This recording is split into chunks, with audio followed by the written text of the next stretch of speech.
Seguramente que vosotros habéis escuchado en varias ocasiones sobre el tema del sonido y la palabra.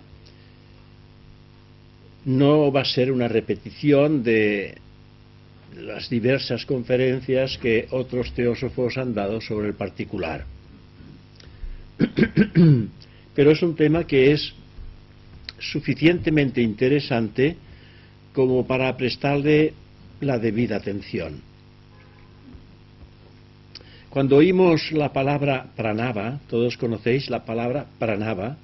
La palabra pranava quiere decir el om, aum. Esto es la palabra pranava. Se refiere pues a esta sílaba sagrada que contiene todos los sonidos del universo, el om. En Oriente se dice el sonido y la pronunciación de ese término sagrado, que es el aum, dice, nos sorprende, tal como ellos lo cantan o lo exponen. No llegamos a veces nosotros a entender verdaderamente el significado que tiene y dejamos pasar el tiempo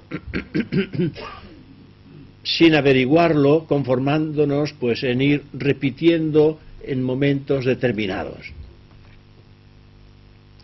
El om debe manifestarse antes de hacer un acto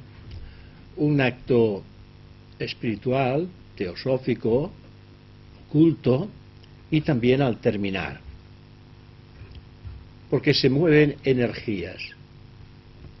Las energías es evidente que tienen también una duplicidad o una dualidad.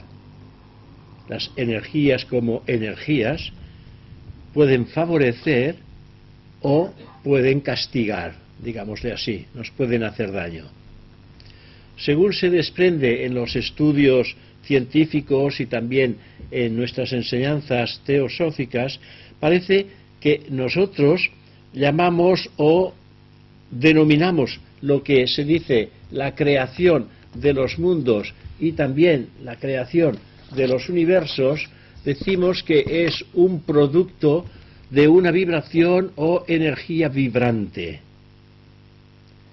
En realidad, todo es energía. Nosotros mismos somos energía, tanto a nivel interno como a nivel externo. Todo es energía. Que no existe nada en absoluto aparte de esta vibración o energía. Todo cuanto existe, tanto en el universo como en nuestro planeta, todo es energía vibratoria y que de alguna manera obedece a sus propias leyes, esta misma energía, la cual en un mayor o menor grado de intensidad da consistencia a la materia de todos los planos, y si en realidad esto es así, la vibración que da cuerpo precisamente a la materia de los planos superiores de la existencia siempre será una vibración más sutil y al mismo tiempo inaudible, silenciosa para la materia de cualquier otro plano inferior. Es decir, los que vivimos en un plano físico desconocemos la vibración del mundo astral porque es un plano superior al físico. ¿Veis? Entonces, desde el plano nuestro no podemos registrar vibraciones que pertenecen a otro plano. Para ello, uno tiene que haberse trabajado internamente. Si uno se trabaja internamente, es evidente que él va a hacerse sensible a esas vibraciones de los planos superiores o internos. Las vibraciones que oímos nosotros en nuestro propio plano, estas vibraciones son audibles, por eso las oímos, porque son audibles para nuestros oídos. Y producen a veces unos resultados sorprendentes que incluso nos pueden elevar a alturas inimaginables. lo que es audible para nosotros. Esto sucede pues con la vibración de los instrumentos musicales, por ejemplo, ¿no? Es una vibración que captamos, que oímos y que nos embelesamos con ellos, ¿no?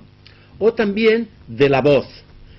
Pero también pasa con la vibración, eso también pasa con la vibración de las palabras. La vibración de las palabras, y también eso ocurre con la melodía, el tono en que estas palabras han sido pronunciadas. El tono es muy importante, porque según el tono, las palabras o hacen daño, o te acercan a las personas, o te separan. El tono y también la melodía. Por eso se nos dice que es muy importante la entonación que damos a todo aquello que decimos. ¿Sí? La entonación es muy importante a todo aquello que decimos, no solamente a las cosas que podamos oír, sino también a todo cuanto decimos. Hay un ensayo del poeta catalán Joan Maragall, lo podéis conocer, bueno, el abuelo del antiguo alcalde de Barcelona, que era Joan Maragall, también tiene el mismo nombre. Hay un ensayo que empieza con un versículo bíblico y que dice, escrito por él, ¿no? En el principio, él dice, era el verbo, la palabra y el sonido, y el verbo era Dios, y en él todas las cosas fueron hechas. Eso está en el Antiguo Testamento, en un versículo. También Shakespeare, en algunas de sus obras, nos habla también de la música de las esferas, que quizás nosotros no las oímos, seguro. Bueno, yo no sé si ustedes oyen las músicas de las esferas, yo no las oigo. Pero hay quien sí que oye la música de las esferas. Había un compositor, ¿cómo se llamaba el compositor que era sordo? Beethoven. Él oía la música de las esferas. Claro, la gente no lo entendía. Si es sordo, ¿cómo puede coger esa música? La cogía, la arrancaba, por decirlo de alguna manera, de la música de las esferas, en este plano acásico donde alcanza la conciencia de aquel que ha desarrollado una percepción causal. La música de las esferas pertenece al mundo causal. Pues bien, hay quien la arranca porque de alguna manera esta persona, su sensibilidad y amor por la música hacía que su conciencia, esto ya me lo invento, se elevara hacia los planos superiores de la mente concreta, y en un momento determinado penetraba en la mente superior abstracta, y de ahí recogía, porque su onda y su nota, siendo la música, recogía la música de las esferas.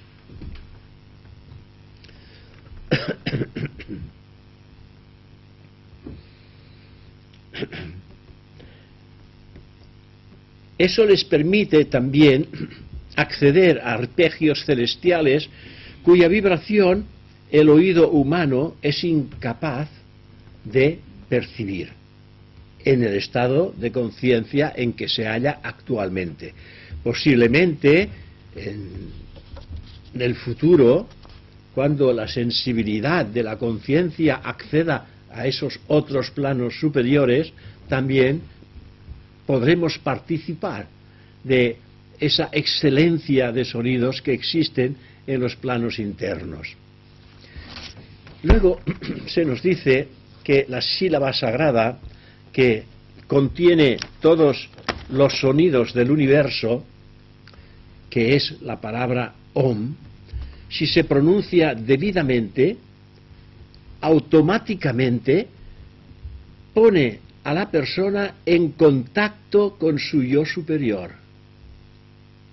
Si se pronuncia correctamente, tendríamos que evidentemente poder oír cuando es correctamente y de qué manera la entonación surge. poco a poco, dice, se consigue esta percepción de lo que es la naturaleza espiritual. Hay un libro que se llama el Pranava, que habla precisamente de todo este proceso. Y también tenéis aquí un librito que nos habla del Om. El libro es la sabiduría de los Upanishads, de Annie Besant. Aquí ella nos hace en ese librito hace una exposición de la palabra Aum, diciendo que la primera letra A es el ser divino, simbolizado por esa letra A. Si no existe la letra A, no existe el ser divino, y si no existe el ser divino, no existe la letra A, porque es el simbolismo, es la primera letra y es la esencia de Dios en el hombre, el Dios superior. Que la U, Aum, la U representa la personalidad, el no yo, que es la personalidad. Y la M es precisamente aquello que une los dos aspectos. Es el aspecto que está entre medio a lo que llamamos materia. Une, es este lazo que une espíritu y materia en este proceso. Y hace un desglose muy interesante sobre este particular que yo lo recomiendo, que es muy interesante.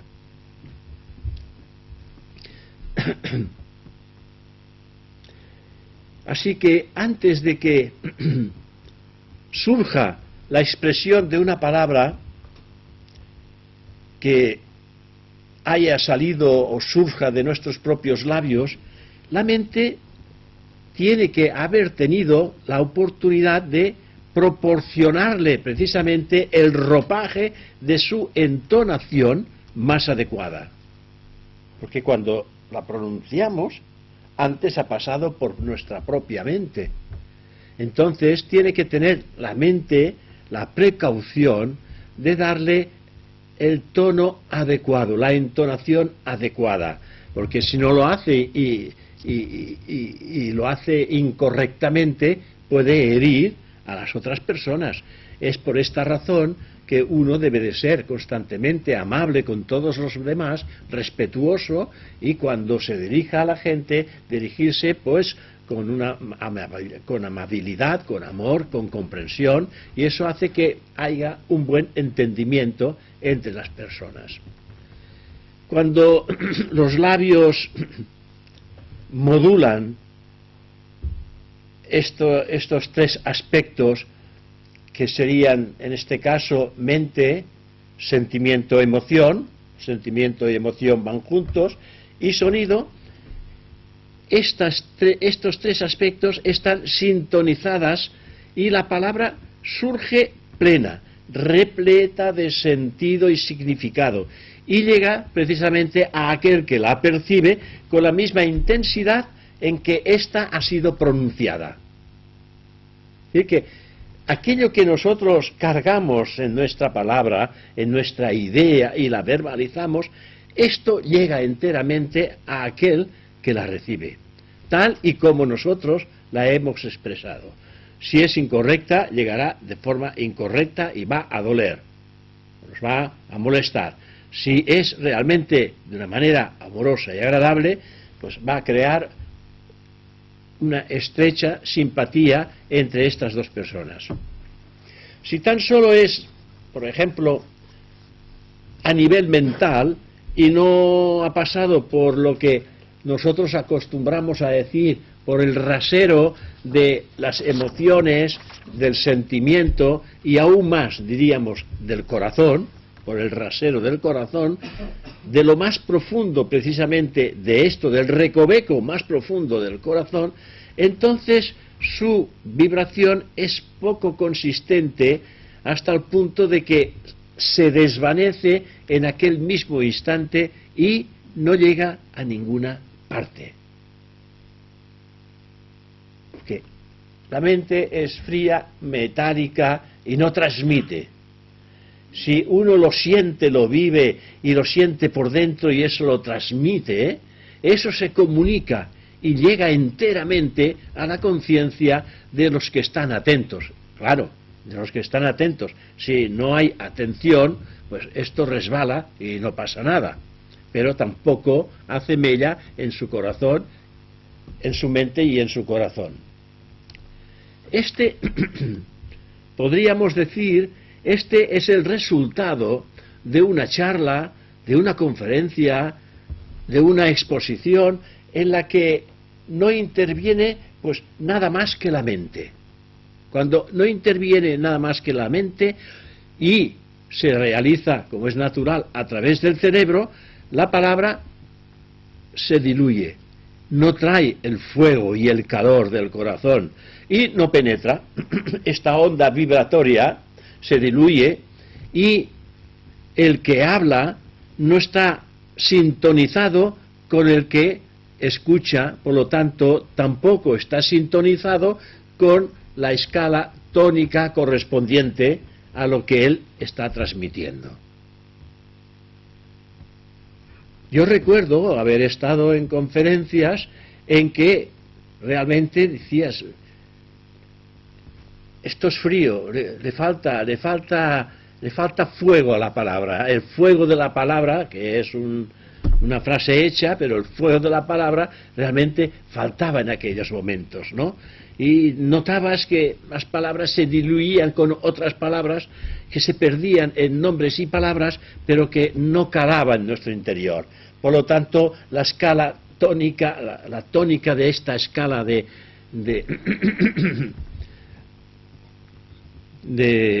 escucha, pues no estaba presente. Lo mismo sucede también cuando hablamos del pranava, cuando hablamos del Om. Cuando este Om o Aum no se pronuncia debidamente, cuando lo hacemos de mala manera, porque no lo conocemos, es evidente que cada uno entonará la sílaba sagrada con el tono de voz que él pueda tener, si es alto, si es bajo, pero yo he estado buscando y no lo he encontrado. Y digo, pues lo voy a decir porque es posible que alguien de aquí pues lo sepa. Yo no sé en qué clave de sol, o en qué clave, o en qué tono, en qué tipo de nota es la mejor para pronunciar el Om. Si la clave de sol o la clave de fa. Entender esto ayuda mucho. A mí me parece que ayudaría mucho a aquellos individuos que de alguna manera tienen esta predisposición a elevar el Om hacia su interior. Porque elevar el Om hacia su interior quiere decir ponerse en contacto con el yo real del ser.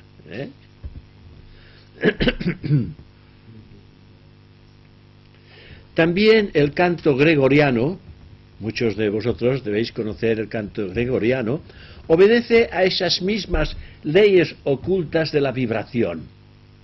Y es por esta razón que resulta tan convincente para los creyentes y los no creyentes.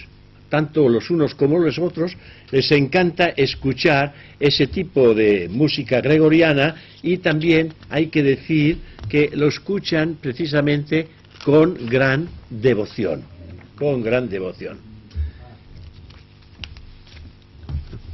Esperemos que termine de hablar por teléfono el señor italiano.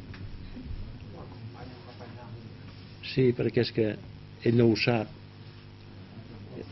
porque lo estoy oyendo a él en el silencio.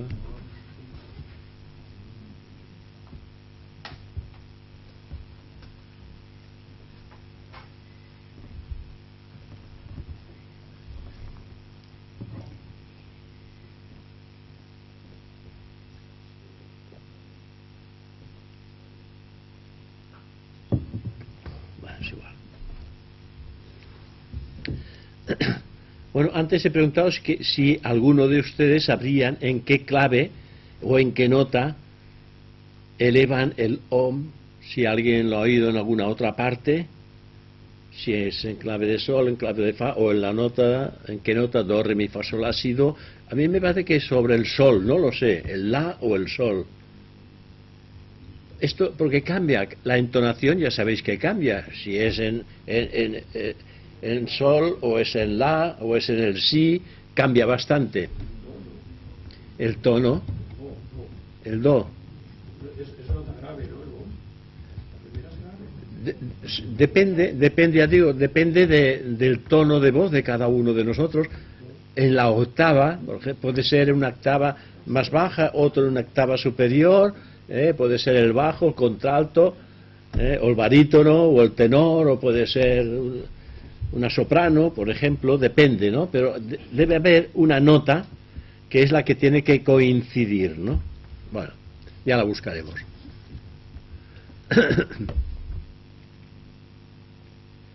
El mismo poder vibratorio tienen el mismo poder vibratorio del Om, también lo tienen los mantras. Sí, no pasa nada. Allá otro día te vas allá. El mismo poder vibratorio del Om lo tienen los mantras también, lo tienen las oraciones, cuando estas evidentemente son bien pronunciadas y también bien entonadas. El señor Taimí fue un teósofo eminente en su época. Él dice, antes de dar algunos importantes mantras que tratan del pranava, es decir, del Om, es necesario decir algunas palabras acerca de ese término. Y dice, el pranava se llama en sánscrito, yo no lo sabía, Vachaka Trisvara. Lo que no sé es lo que quiere decir, pero aquí dice expresión, que significa sencillamente no sólo esa divina realidad. Divina realidad. Vachaka debe ser divina y Isvara realidad. Esa divina realidad a la que nos referimos como también el logos solar. Si en realidad el Om encierra todos los sonidos del universo, es lógico que nos diga, se refiere al logos solar en la literatura teosófica, sino que tiene además inherente en su sonido, dice, los poderes y potencialidades de la vida y la conciencia divina. Todas estas potencialidades encerradas en esta sílaba sagrada.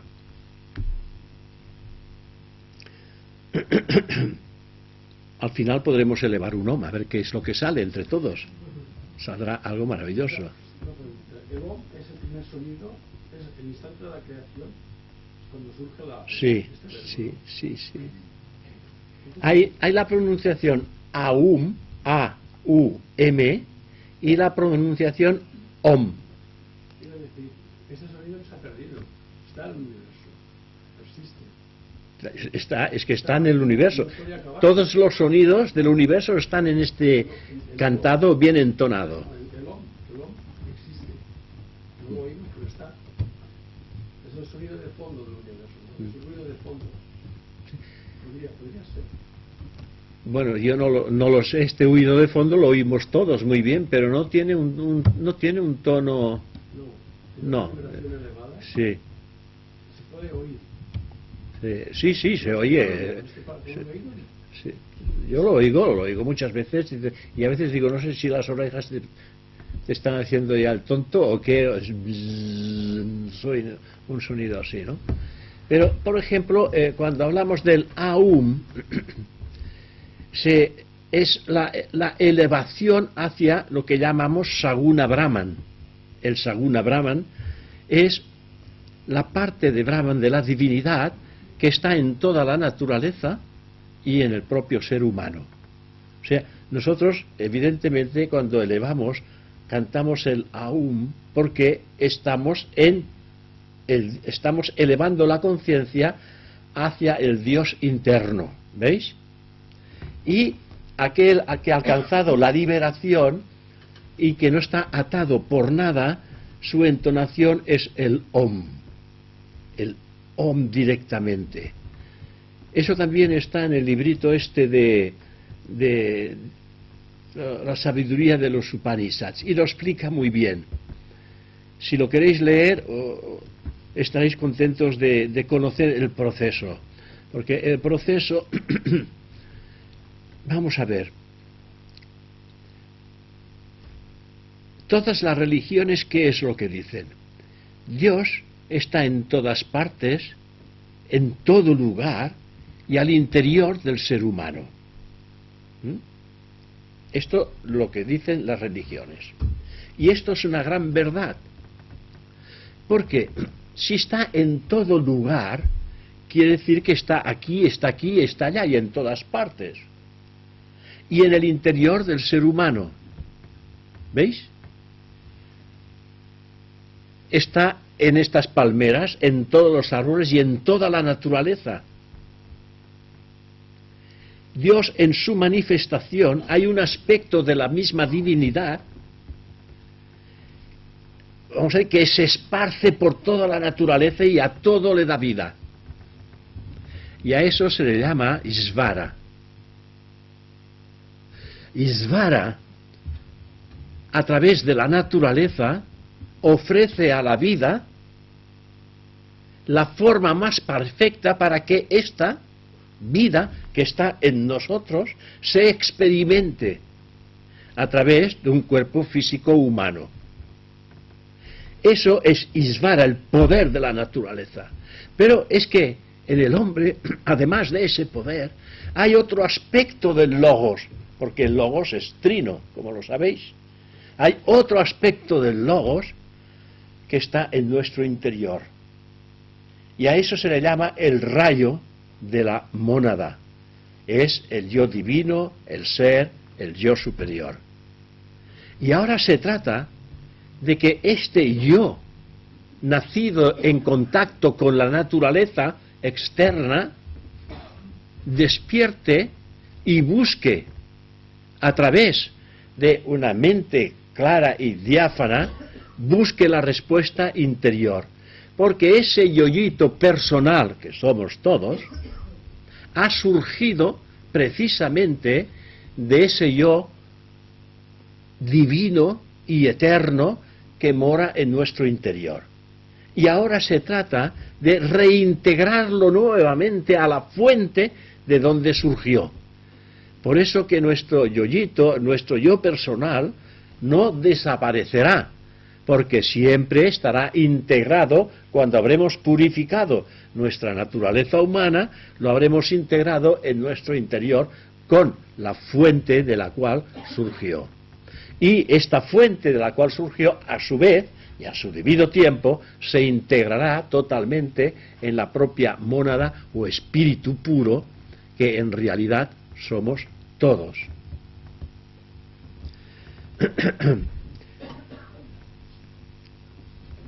La naturaleza nos dice, y uso de esa palabra sagrada, del pranava, no puede tomarse a la ligera. Porque a veces, pues bueno, elevamos el tono o lo cantamos de cualquier manera y quizás no ponemos la suficiente atención. No puede tomarse a la ligera por parte de los estudiantes de ocultismo, de teosofía, y pueden pasar años realizando ellos esta práctica de pronunciar el Om y terminar por dejarlo de correr desilusionados porque no han conseguido nada. Ya sabéis que estos trabajos ocultos no fructifican de hoy para mañana. Fructifican cuando las cuatro partes de la naturaleza en las que nosotros estamos ubicados no se han purificado. El Om te pone, hemos dicho antes, en contacto con el yo superior. Pero para ponerte en contacto con el yo superior hemos tenido que pulir el carácter. Ya no hablo de purificar, hablo de pulir. hemos de pulir el carácter, le hemos de quitar todo aquello que hiere a los demás, hemos de quitarle las espinas que de alguna manera pinchan a los demás, hemos de quitarle también las espinas a las palabras que nosotros ponemos en nuestras conversaciones con los demás, las discusiones, opiniones, etcétera, que van cargadas de espinas en muchísimas ocasiones. Por lo tanto, se trata de pulir el carácter. Pulir el carácter quiere decir mentalmente, emocionalmente y físicamente. Hemos de pulir, en definitiva, nuestra personalidad. Al mismo tiempo que vamos poniendo en movimiento esa vibración altísima del Om. Y eso hace que con el tiempo y esa purificación del carácter y este resurgir que aflora hacia la comprensión y hacia el servicio para con los demás, hace que nuestra personalidad haya realizado un desapego total del mundo exterior y que su vida se identifique plenamente con esa vida interior, porque es un estado de conciencia completamente opuesto al que tenemos en la personalidad. La razón de esto parece ser debido a dos cosas. Primero, o bien el aspirante no se adapta a las condiciones que se han de mantener pues, para conseguirlo, y que son estas condiciones: autodisciplina, agilidad mental, además de valor. Porque ya sabéis que en el mundo oculto hay que entrar y hay que ser valiente y osado. Porque en el mundo oculto todo está oculto. Todo lo que está oculto es misterioso. Y aquello que no vemos, no sentimos y no tocamos, produce miedos. Y para poder entrar no tienen que haber miedos. Por eso hay que ser osado y valiente. Y no entrar con miedos. Entrar en ese mundo oculto con una fe inquebrantable sobre de sí mismo y con una voluntad que no puede torcerse en ningún momento. Entrar en un mundo oculto quiere decir entrar en lo desconocido. Y eso, al principio, produce unos ciertos miedos. Pero a medida que el estudiante va encauzándose hacia un estudio profundo de la enseñanza, va descubriendo realmente lo que es y aquello que no es, lo que es permanente y lo que es impermanente.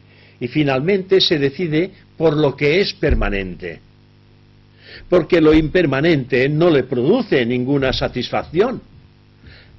A vosotros ni a mí no nos produce ninguna satisfacción que este cuerpo se muera, y se morirá. ¿Por qué? Porque es impermanente.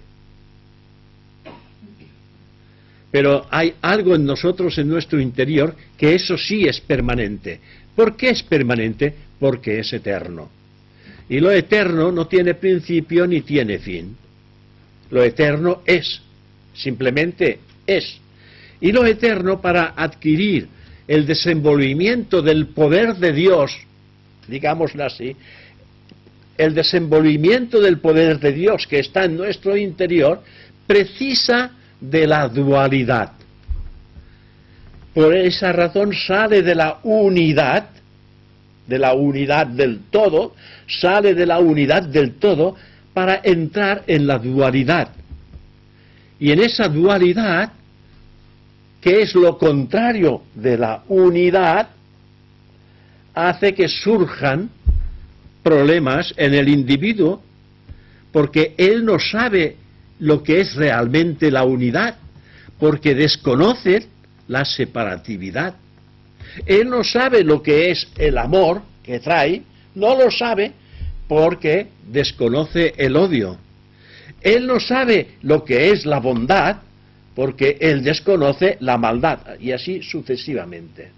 Y cuando descubrimos estas cosas en el mundo dual, nos traen sufrimiento.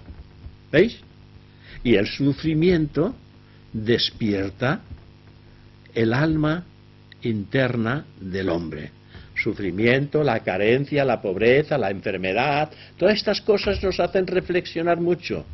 Y cuando entramos en una enseñanza de este tipo, descubrimos realmente que estos opuestos que pertenecen al mundo físico, al mundo manifestado, tienen que ser superados. Y eso es por esta razón que surge la ley de Vairagya, la ley del desapego. Desapego quiere decir intentar librarse de todo aquello que nos tiene cogidos. ¿Veis?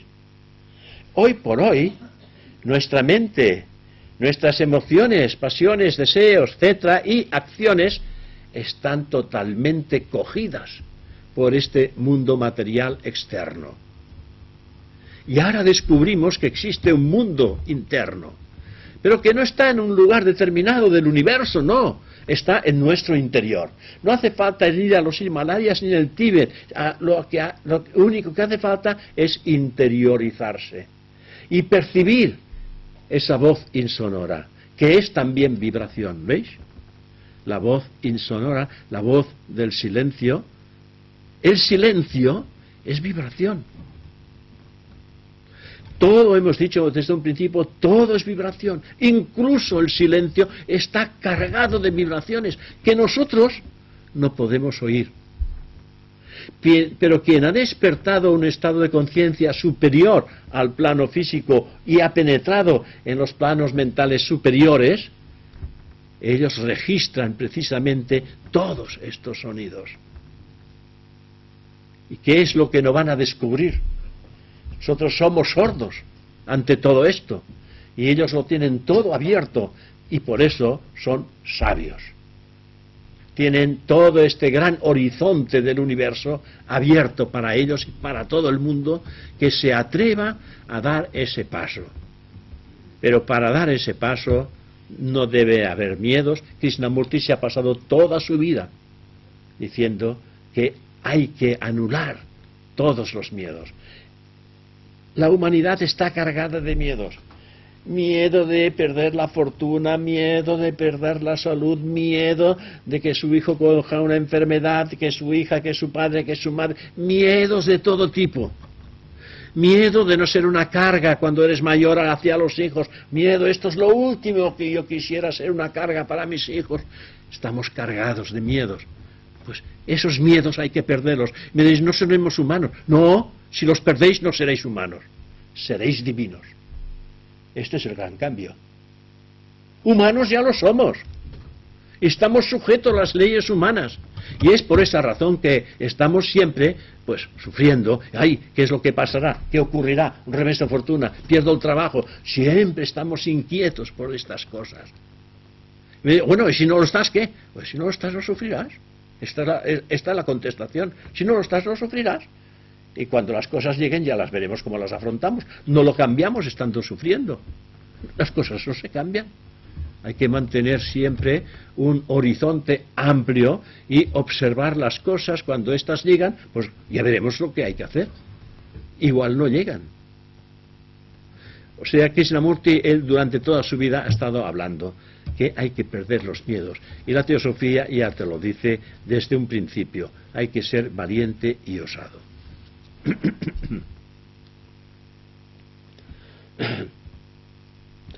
También puede ocurrir, el punto 2, puede ocurrir que el instructor que dirige el grupo o al estudiante no esté él no esté en contacto con esta fuente de poder divino que se ha de invocar y que se ha de utilizar plenamente para hacer que el método sea efectivo. Es un instructor que posiblemente él ha desarrollado su intelecto, esté capacitado para hablar de estas ideas, pero no puede transmitir el calor que precisa el estudiante que busca. El estudiante que busca la información no es tan importante como la comunicación, porque la información la tenemos en todos los libros, en todas partes hay temas de ese tipo y que te explican la literatura, pero darle el calor, aquello que es necesario y que nos haga sentir a nosotros ese anhelo de superación. Necesito superar las partes negativas de ese carácter que me tiene agobiadísimo, porque os tiene agobiadísimos a vosotros y a mí. No, es que es así, somos humanos, estamos cargados de todas estas pequeñas mezcolandas que están unidas pues al defecto. Claro, nos hemos hecho el carácter, nos lo hemos trabajado constantemente, vida tras vida, y hoy poseemos un carácter. Y por esta razón, que poseemos un carácter, entramos ya en esta línea de estudio. Porque se necesita valor para cambiar nuestra naturaleza humana en divina. ¿Por qué valor? Porque hay que renunciar, queridos amigos, a muchas tendencias que dan una gran satisfacción al cuerpo.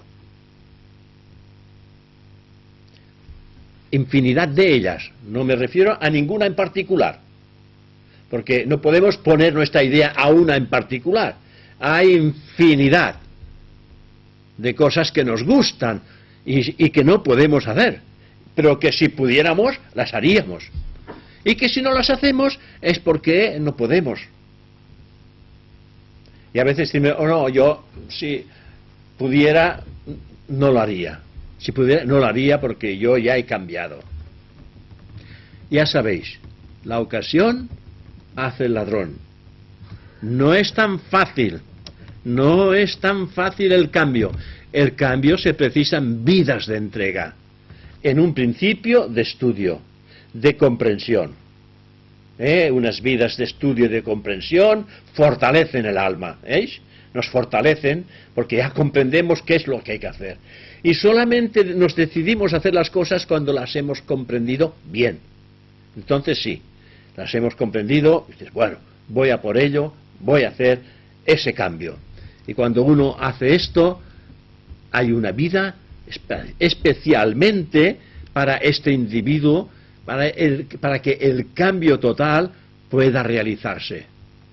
Pasará por donde tenga que pasar, pero nada le hará cambiar el proyecto de transformación que él mismo se ha forjado en vidas anteriores.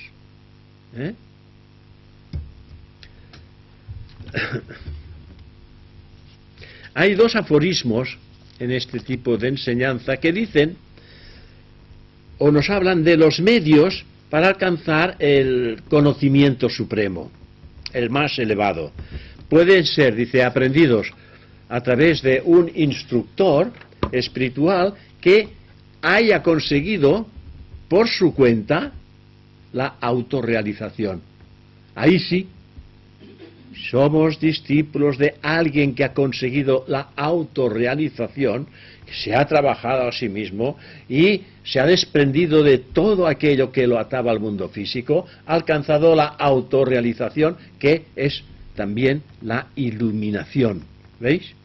Entonces, este individuo está seguro si sigue las indicaciones de este instructor. Y otro aforismo nos dice, el instructor espiritual que inicia al discípulo, lo inicia en ese terreno, lo hace uniendo su conciencia a la del discípulo.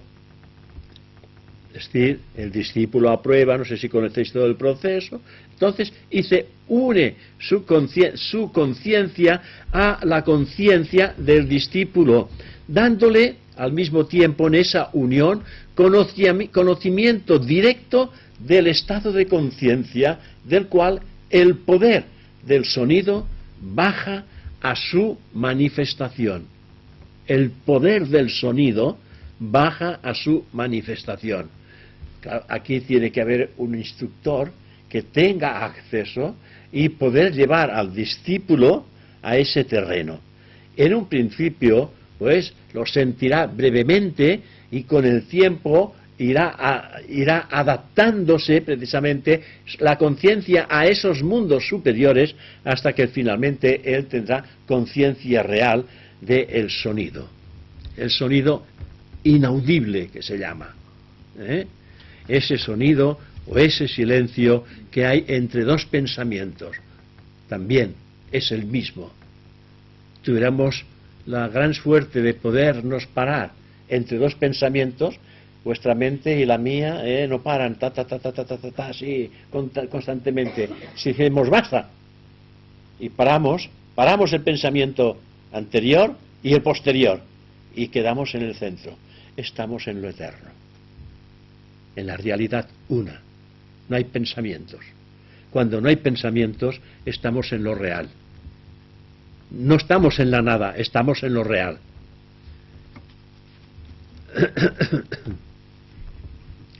También la utilización, se nos habla del OM, en la autodisciplina emprendida para este desarrollo, para cada uno, de esa nuestra naturaleza espiritual, es necesaria su propósito. Es llegar a comprender que Brahman, la divinidad, es la más íntima y esencial realidad que se esconde tras el pranava, tras el Om.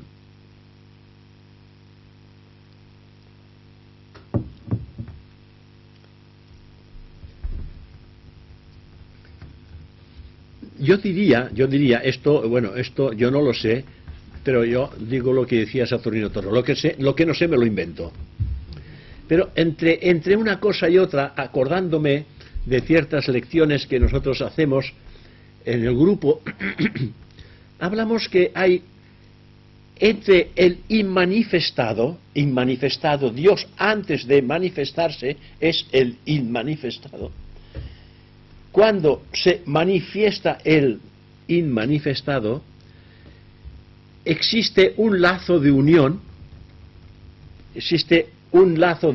entre lo que es el inmanifestado y lo que se manifiesta. Y esa unión que enlaza lo eterno con lo que se manifiesta, que lo que se manifiesta es perecedero, porque hasta incluso, fijaros bien, el Dios que se manifiesta también es perecedero. ¿Veis? Eterno para nosotros, pero para el inmanifestado, temporal. Todo manvantara o un maha manvantara, si vosotros queréis. Pero a su debido tiempo, todo se incorporará nuevamente en el inmanifestado. Pues bien, hay un punto de unión que enlaza la divinidad del inmanifestado con todo lo que se manifiesta. Y eso que se manifiesta le llamamos el Padre, que se une a la Madre, que es Mula Prakriti, y eso que hace que esa unión se pueda realizar, ese enlace, tiene un nombre en teosofía que se llama, ¿cómo se llama? Fohat. Eso es Fohat. Y entonces yo me digo a mí mismo, Fohat posiblemente tiene todas las características del Om o el Aum, porque vamos al Dios, el hombre va al Dios manifestado. No pretendáis o no pretendamos ir al Dios inmanifestado. Tenemos que pasar por el manifestado. Y antes de pasar al manifestado, hemos de pasar por nuestra cadena terrestre. Y después hacia el logos solar. Y luego hacia el logos cósmico, ¿lo veis? Hemos de ir pasando. No pretendamos pues ir al Nirguna Brahman, que le llaman. Nirguna Brahman es precisamente lo inmanifestado. Es el canto Om, no el Aum, que es hacia el Saguna Brahman. Es el Om. O sea que estos son aspectos muy interesantes que hace que nosotros pues le encontremos gusto al estudio. Si lo entendemos y lo comprendemos, nos ayuda muchísimo en la vida.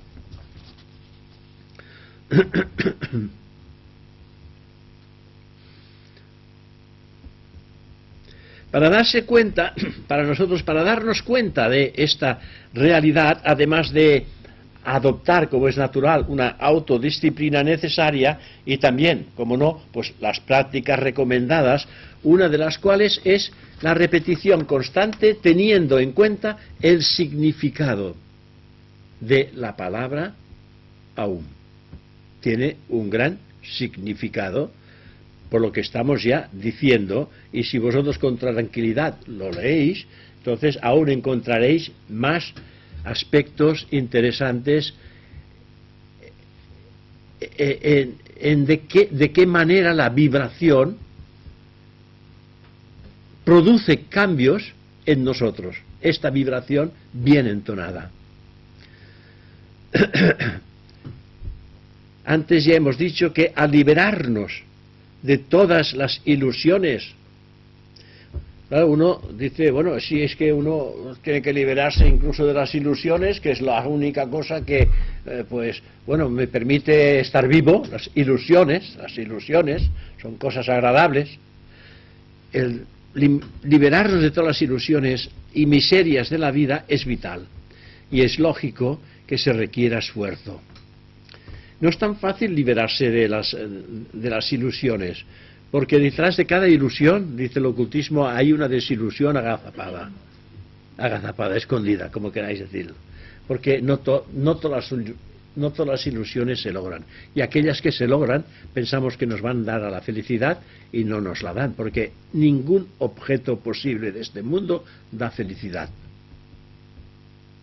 Son la única felicidad que el hombre puede encontrar es su naturaleza espiritual. Eso es auténtica felicidad. Cuando uno encuentra o establece ese contacto directo con el yo, entonces descubre la felicidad. Porque en ese contacto del yo no hay egoísmos, no hay cosas feas, todo es hermoso, todo es amor, todo es servicio, todo es agradable en nuestro interior.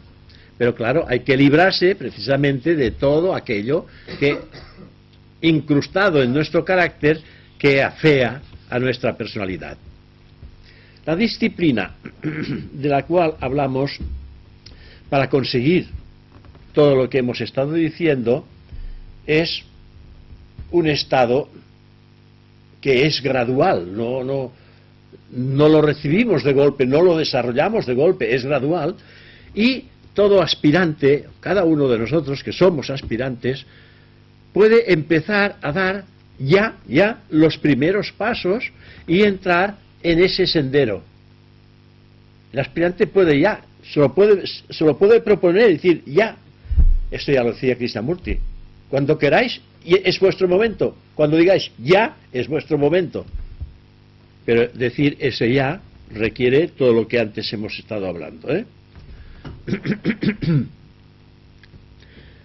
Así, entrar en este sendero, en esa nueva disciplina, que con devoción y perseverancia puede conducirnos seguramente a las cimas más altas de la autorrealización.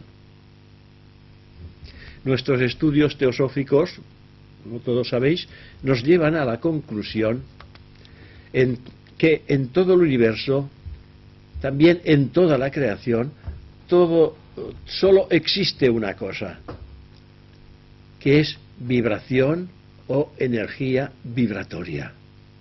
Solamente existe eso. No existen formas en lo real y auténtico. Solo existe vibración o energía vibratoria. ¿Y qué es esta vibración? Moviéndose a una o a otra frecuencia, lo cual da origen al sonido, y que es el sonido el que modula precisamente las formas y las hace visibles a través de las vibraciones. ¿Sí? Y aquí, pues, si nosotros oímos el sonido de la naturaleza, la vibración de la naturaleza, que es el único que podemos escuchar, el de la naturaleza, no el del universo, pero sí el de la naturaleza, podemos escucharlo, y es un sonido audible, porque es la naturaleza que está en contacto con el ser humano, y también con los animales, plantas, minerales, etc. Si tomamos nosotros la forma en que está explicada la creación en el Antiguo Testamento, leemos: hágase, dice, y Dios dijo, hágase la luz, y la luz fue hecha. Hágase la luz, y la luz fue hecha. Es pues la palabra, es el verbo y el sonido pronunciando esto lo que puso en movimiento el universo, el sonido. Que la palabra no existía. La palabra es fruto del ser humano, pero existía el sonido. Pero se tiene que verbalizar para dar a conocer a través del Testamento que es la palabra, hágase la luz, y la luz fue hecha. Es pues la palabra y el verbo y el sonido divinos pronunciados, esto lo que puso en movimiento el universo. Volvamos pues otra vez a la palabra, al sonido, y pensemos pues en lo que ocurre cuando la palabra humana, antes a través de conexiones telefónicas y hoy a través de satélites, atraviesa el mundo, la palabra atraviesa el mundo de una parte a otra, de un continente a otro. Se ha conseguido transmitir el sonido de nuestra voz hasta hacerla llegar al confín del mundo. Eso por adelantes tecnológicos en nuestro mundo. La ciencia ha avanzado enormemente en este sentido y en otros, como es natural. ¿Por qué no hemos de imaginar todo el poder que en sí encierra el sonido de una palabra sagrada, de una sílaba sagrada? Esta sílaba debidamente pronunciada en la escala musical que le corresponde en el tono adecuado, desencadena unas vibraciones que se elevan hasta el infinito y llegan donde han de llegar. Es decir, si nosotros elevamos el pensamiento a través de una oración, por ejemplo, y está bien sentida por dentro y carece de todo egoísmo, esto llega donde tiene que llegar. Seguramente que algunas pruebas habréis tenido en la vida, en momentos difíciles, en los que no había nada que hacer físicamente, y habéis elevado vuestro pensamiento, y algo habéis hecho que ha cambiado las cosas. Porque cuando eleváis el pensamiento, limpio totalmente y carente de todo tipo de egoísmo, no es escuchado por alguien que está por allá arriba, es escuchado por aquel que está con vosotros, que en otras religiones les llaman el guía, le llamamos el yo superior, el ángel solar, si queréis, el ser divino en el hombre. Cuando elevamos, quien escucha es el yo, pero escucha si lo que elevamos está carece de toda tendencia personal, egoísta. Y eso es escuchado y eso es engrandecido. Nuestras mismas palabras, las palabras que pronunciamos nosotros a diario y en cada momento, tienen, como antes hemos dicho, una potencialidad extraordinaria. Pero tanto en lo negativo como en lo positivo, ¿veis? Antes lo hemos mencionado. Pero es importante tenerlo siempre presente. Lo que llamamos carisma, por ejemplo, de una persona que tiene carisma, no es más que esto, vibración. El carisma no es otra cosa que vibración, que encuentra eco en los demás. Porque lo que hace que seamos carismáticos, que tengamos esta facilidad para expresar y llegar a los demás, eso es vibración. Vibración que encuentra eco en los demás. Un ejemplo muy desagradable.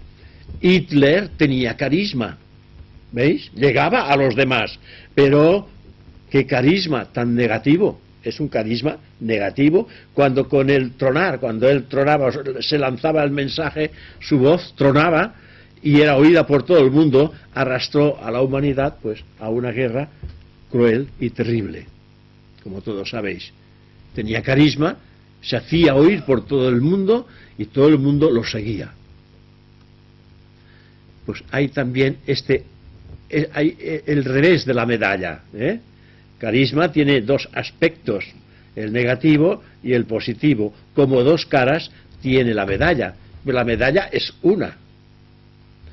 La masa, la gente, nosotros respondemos a vibraciones carismáticas y con mucha simpatía. Aunque no sea de un modo directo, si realmente no lo hacemos a través de ondas vibratorias que se van esparciendo a través del mundo, formando nuestras propias configuraciones, según estén o no estén sintonizadas con las vibraciones que nosotros mismos pues recibimos.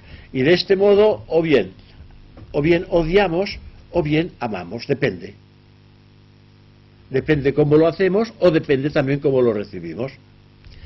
Y es por esta razón que en nuestras enseñanzas teosóficas se insiste tanto en la importancia de las ondas vibratorias de nuestros propios pensamientos.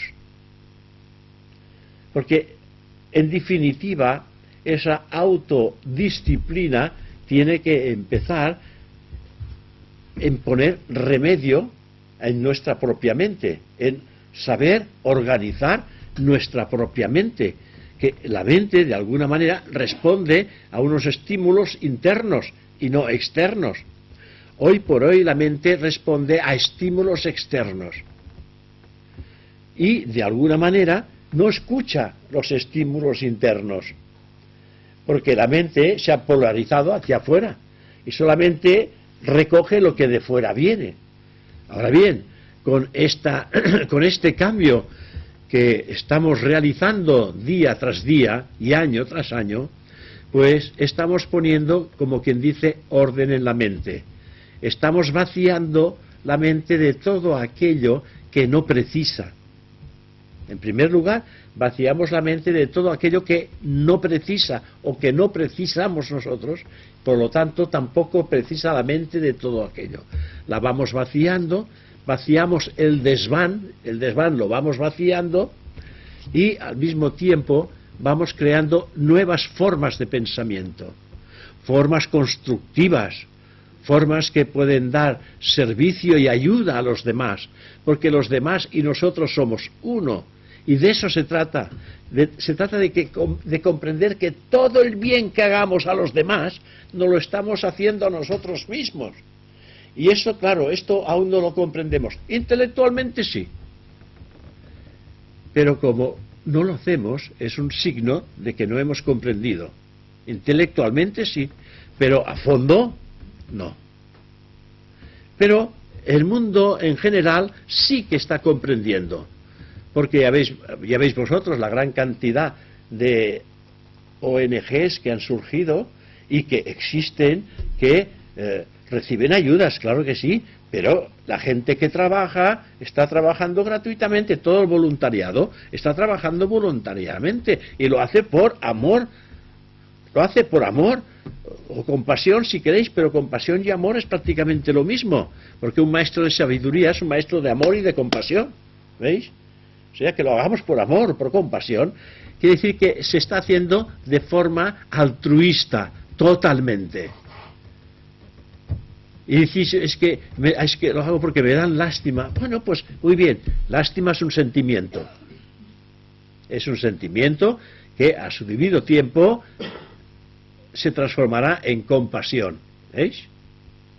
Y lo que hoy lo hacemos por lástima, lo haremos por amor. A medida que el que va dando, el que lo recibe, ya lo recibe bien. Y el que lo va dando, a medida que lo va dando, va despertando un amor al dar. Y cada vez que da más amor siente hacia los demás. Porque el amor crece dando. Solamente crece dando, no quitando. Quitando lo que crece es el egoísmo. Y cuando hay egoísmo, nos apartamos de los demás. ¿Veis el proceso? Cuando hay amor, todo el mundo te rodea, todo el mundo está contigo. O sea que es lo que vamos transformando en nuestra naturaleza humana en divina.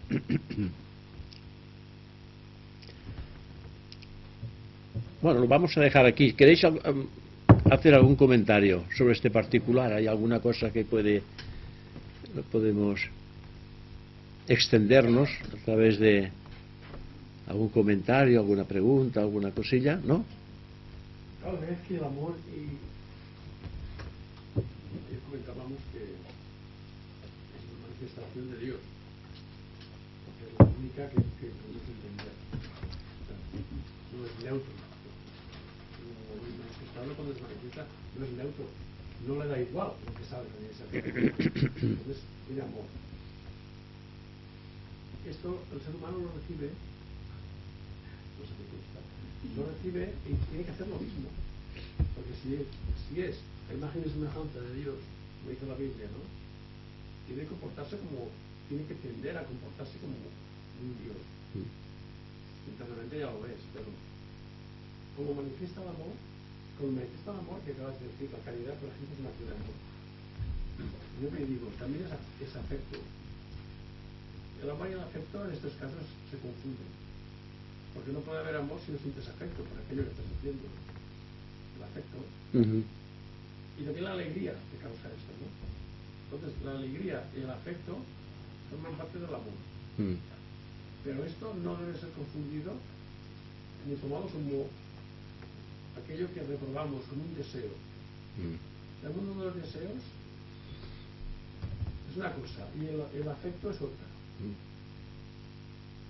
Cuando hablo de la teosofía, he dicho en conferencias, lo dice, que hay que librarse de los deseos, del sufrimiento, de los apegos. Entonces yo me pregunto, ¿y de los afectos también? No es posible librarse de los afectos. ¿Cómo se conjuga esto? Porque es muy fácil. Una vez había una conferenciante aquí que yo me tuve que contradecir. No estoy de acuerdo, porque la madre tiene un hijo y el hijo se muere. Y lo que se ha ido no es un deseo, el afecto, porque el afecto de la madre no es de la naturaleza inferior, viene de su corazón. Los afectos que están en el corazón no se sustituyen por una reflexión. Lloraré una noche y todo se ha resuelto, dijo ella, cuando Krishnamurti se murió su hermano. Ya no lloro nunca más. Y todo esto estaba muy después. Vamos, el afecto viene de sí. Y si es Buddhi, esos sentimientos que nacen del corazón, no es un deseo que debamos apartar. Por esto quiero decir que de acuerdo con el amor, que es la manifestación que tenemos más noble y la única que podemos hacer, va ligada al afecto. Y se demuestra porque estas personas que se dedican a organizaciones de caridad sienten afecto hacia aquello que hacen. Exactamente. Quieren ayudar porque sienten. Sí, eso es lo que hacen, pero hay algo que también hay que tenerlo en cuenta. Nosotros, como estamos todavía inmersos en la materia, pues utilizamos el afecto y los sentimientos. Por ejemplo, el de la madre con el hijo y todo esto. Pero para alguien que está cruzando la línea divisoria entre lo que es humano y divino, tiene que despojarse de todo tipo de sentimiento, porque sabe que su hijo no es su hijo. ¿Veis? Esta es la gran diferencia. Nosotros nos hemos casado, tenemos unos hijos, pero estos hijos que tenemos no son nuestros hijos, son hijos de sí mismos. Les hemos dado un cuerpo, eso sí, el cuerpo se lo hemos dado, no les hemos dado el carácter. Y lo que se precia de los hijos es el carácter y no el cuerpo. Porque sabemos que el cuerpo va a desaparecer. Y quien se ha liberado de todos los apegos del plano físico y está cruzando esa línea divisoria entre el plano físico y los mundos espirituales, él sabe que tiene que desprenderse de todo tipo de sentimiento, por elevado que sea. ¿Veis? Esto es el aspecto oculto de la entrada a los mundos superiores. Porque el sentimiento pertenece al plano astral. No el plano astral, el mundo astral no es el mundo espiritual, es el mundo superior al físico, pero pertenece a las formas astrales, y las formas astrales son humanas. ¿Veis? Y todo tipo de sentimiento pertenece al mundo astral. Y a medida que el individuo va creciendo internamente, también se va desprendiendo de ese tipo de sentimientos. Lo que ocurre, si está en contacto con familia, tiene que saber nadar y guardar la ropa. Es decir, no puede hacer feos. Para quien pueda ir hacia la familia, no puede hacerle sentir un feo por no darle un sentimiento que a la personalidad necesita. Pero él sabe nadar y guardar la ropa con el fin de no ofender si está en familia. Pero cuando se llegan estos puntos de crecimiento, el individuo vive en la soledad. O sea, no hay, en este aspecto, no hay ataduras de familia. Y no hay afecto, hay amor. ¿Veis? El afecto para nosotros es necesario. Sentir afecto, somos amigos, sentir afecto uno por el otro, y esto nos ayuda. Porque si no hay afecto, ¿qué es lo que hay? Entonces el afecto nos ayuda. Pero para aquel que está cruzando esta línea divisoria entre el mundo material y el mundo espiritual, no puede entrar con tendencias emotivas, emocionales. Estas no están. Lo que sí hay es un amor total y desprendido. Ese amor que dice que tu mano izquierda no sepa lo que hace tu mano derecha, o a viceversa.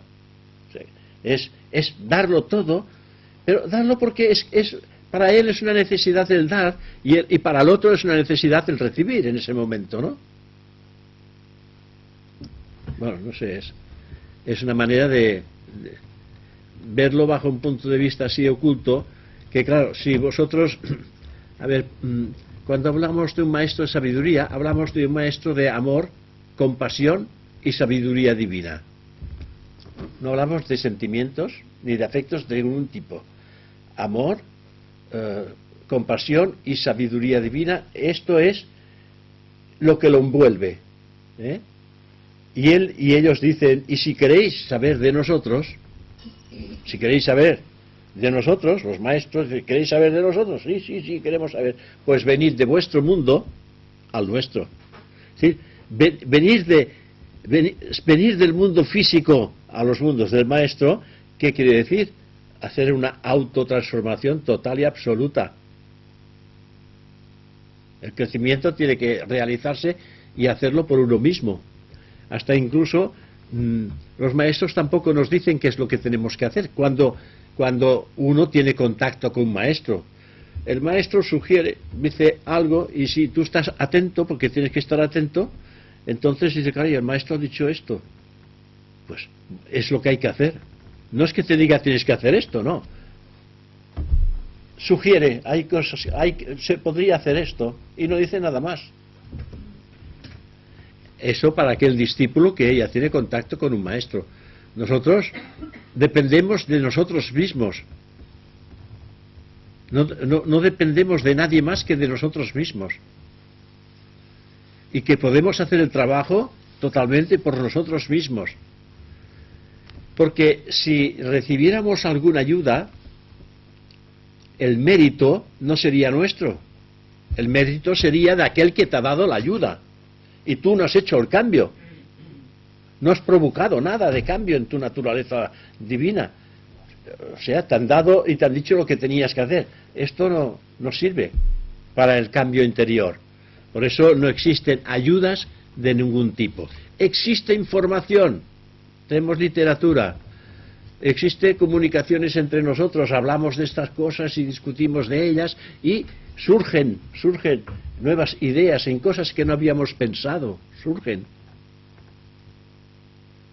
Y así poco a poco, pues vamos entrando. Bueno, pues ya se van. Muchísimas gracias por vuestra atención. Y hasta el jueves que viene.